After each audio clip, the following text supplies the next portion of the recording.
தெரு முழுக்க எளிமையா படுத்திருக்கும். கார்ல போனா பெரிய கஷ்டம், எதுவுமே எந்திரிக்காது. நீங்க எருமை வந்து அப்படியே ஒரு திட்டு இருட்டு மாதிரி படுத்திருக்கோம், ஏதோ ஒரு இருட்டே கீழே வந்து படுத்திருக்க மாதிரி படுத்திருக்கோம். நாங்க ஏதாவது கார்ல போனோம்னா வீட்டுக்குள்ள போறதா இருந்தா இறங்கி அந்த எருமையோட வாலை போய் முடுக்கணும். நீங்க இவ்வளவு பவர்ஃபுல்லா எருமையோட வாலை முடுக்கினாலும் ஒரு குலுங்கி உட்காந்துக்கும். சொல்லபத்தில் அசைக்க முடியாது.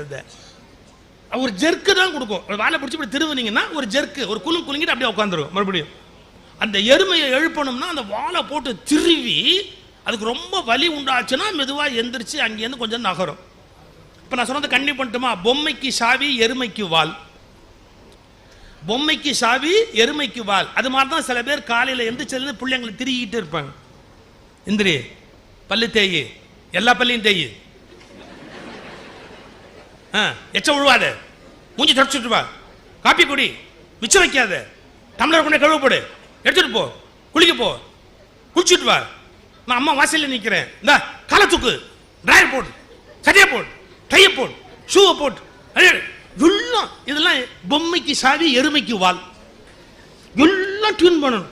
எடுத்துக்கோ, டியூன் பாக்ஸ் எடுத்துக்கோ, அல்ஜிப்ரா பாக்ஸ் எடுத்துக்கோ, இதை எடுத்துக்கோ, பையன் எடுத்துக்கோ, பேனா எடுத்துக்கோ, பேப்பர் எடுத்துக்கோ, ஒரு எல்லாம் சொல்லி சொல்லி சொல்லி சொல்லி சொல்லி ஒன்று சொல்லட்டுமா?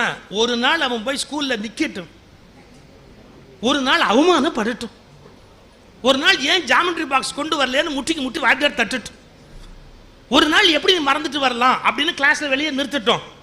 அவமானத்தை விட சிறந்த ஆசிரியர்கள் உலகத்தில் இருக்க முடியாது.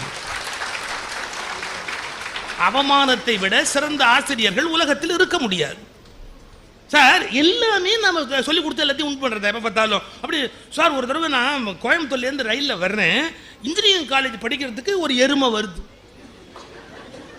அவங்க அம்மா அதுக்கு யோசனை சொல்லுது, ஹாஸ்டலில் போத்திக்கிட்டு தூங்கு, குளிர்னா எருமை போத்திக்கிட்டு தூங்கும்போது இது என்ன போத்திக்கிட்டு தூங்க, என்ன நீ பக்கெட்டு தனியாக வச்சுக்கோ பாத்ரூமில், ரூமை பூட்டிட்டு வெளியே போ, இல்லை அதுதான் பண்ண, அதை தான் கற்றுக்காத. ஒன்று சொல்லட்டுங்களா, எல்லாமே நீங்கள் சொல்லி கொடுத்தா வாழ்க்கையில் அவங்க முன்னுக்கு வர மாட்டாங்க.